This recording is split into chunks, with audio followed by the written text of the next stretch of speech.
Tonight is the State of the Union, so President Biden, look, the State of the Union usually during an election year is a political speech. There's always been some theatrics. We know that. It's a very pomp and circumstance kind of thing. But you remember the year that Nancy Pelosi decided to rip up President Trump's speech on live TV.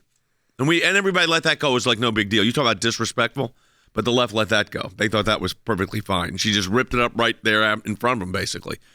So tonight is going to be a political speech.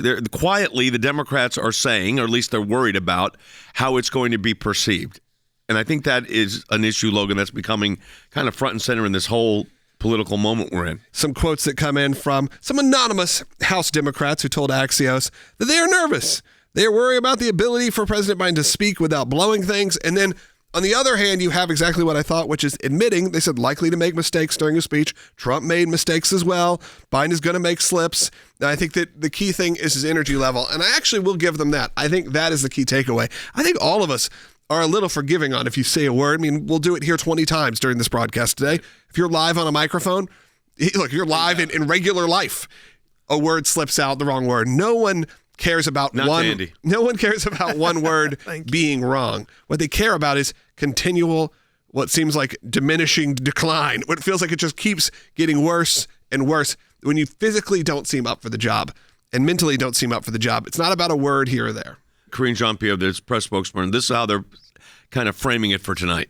The president's looking forward to not just being in front of Congress, but talking directly to the American people. Just think about it. He'll be talking to folks who are sitting on their couches, sitting around the kitchen table, and letting them know how he sees the vision for our country, talking about how he's going to build on these accomplishments that has delivered gains for the American families. You know, it's interesting that he's framing it this way. They're keeping the expectations low. I think if he just gets through the speech in a mediocre way, they're going to deem that to be a win, Andy. Isn't that sad to say that we are satisfied, or we would be satisfied, or the Democrats would be satisfied with a mediocre performance by the President of the United States instead of seeking excellence, instead of seeking to aspire to the imperial virtues of excellence and acuity? We're happy if you're mediocre. We're happy if you can stumble through this thing with the least amount of flaws. What a sad thing to aspire to. I think you'll probably have a speech that is well prepared, well rehearsed, and is taken care of because they know that's what people are going to be looking at. President Biden seems to get off track, off target, slurring when he's referring to cards, when he's trying to get something from the top of his memory. However, if this is as prepped as it can be, this will be the moment where they go, see, you're wrong. And I think that's what you're going to see from the pundits. Right now, though, internally, we know everyone is scared. Let me ask you this. Obviously, they're playing this for the political part because this is his last State of the Union before this could be his last State of the Union. Yeah. So depending on the election results. So how do you think they play it tonight? You play it as, it was great, it was victorious, it was strong, it was, whatever, ignoring what the chaos in the world is happening right now. And I think you're going to have a lot of that too. You're going to have a lot of breezing over what's going on. And I think you're going to be talking about some pretty hot button topics, but not the ones that really are the concern to most Americans. So I think you will probably have a lot of talk about life. You'll have talk about IVF, these things that have come up now over the last few months, which are important topics to discuss, by the way. I'm not saying they're not, but what you're probably going to see is very limited about the border. You're going to see very limited about the drug crisis, the things that are not as easily campaignified. Yeah. And I think that's what you're going to have too, is another event that will feel like a campaign stop. When you have a response also coming from a new senator from last term, from Katie Britt, Alabama, young, could be someone who really could have a moment tonight. I'm looking forward to watching that. I've met her before. She's great, articulate. She's on the list for potential VP. She is a great representative of what even the South can look like, which I think is important too for a lot of the American voters. You heard what Karine Jean-Pierre said, but now listen to what the Speaker of the House has to say about this. And I think Mike got it exactly right. He's going to try to stand up here and convince the American people that the State of the Union is strong and that we're on the right track. But everybody knows that's just simply not true. The State of the Union is in decline.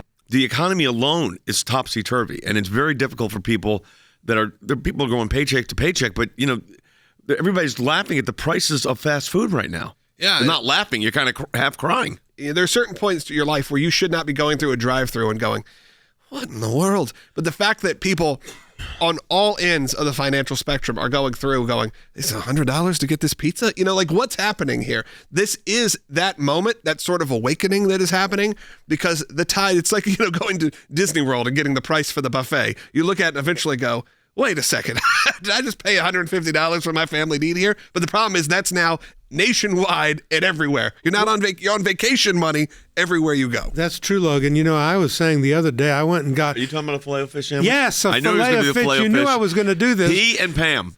Because me and Jay's wife, Pam, have one thing that we love more than anything in the world. Well, I don't think anything in the world. She loves her grandchildren and her children more than the filet of fish. Wait a minute. Let me finish. In fast food. Okay. She loves her grandchildren more than anything. But in fast food, we like a good filet of fish. We go to McDonald's and it's $5.39 and it's the size of a crystal. It's not a good fish anymore. So what do? I get two, which my wife gets mad at because I'm eating 2 fish fillets. I know we're goofing off, but it is really, it's a true problem that a lot of people are seeing right now. Again, the fact that we're thinking about it means the people who really need it. Oh, I know. When you're actually talking about the people who really live on, cheapest food options available in America, which is a lot of people. It is. It's a big difference when your Happy Meal is now $3 more or whatever it is. Not to say that specific one is, because I don't know the facts on that. But when you, like I said, when you see this and the service fees and the charges that are happening, it becomes harder and harder. How's he going to address Ukraine and the Russia situation? How's he going to address China? How's he going to address the border? How's he going to address inflation? How's he going to address the prices of gas and the lack of energy independence? To me, the substantive questions, they got a real problem. And when you talk about a president who's going to get up and say, I picked this country up and it was flat on its back economically, that just ain't true, folks. It's just not so. Because food prices, and I don't want to get into Harry Hutchison's territory, but they've gone up, I think, about 24%. An egg cost $1, I think. Now, and that's just a regular old egg. Cost $1. And we're talking about gas prices because he won't drill. And we're talking about Ukraine in a war, the war of attrition that I don't know where it's going. This could be his last State of the Union message.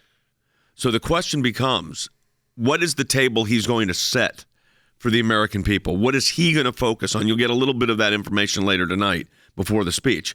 But it's going to be very interesting to see how he positions the situation. Tonight, I think a lot of people will be tuning in. I do think that it will have decent ratings because the world is a bit in chaos. You're coming after Super Tuesday.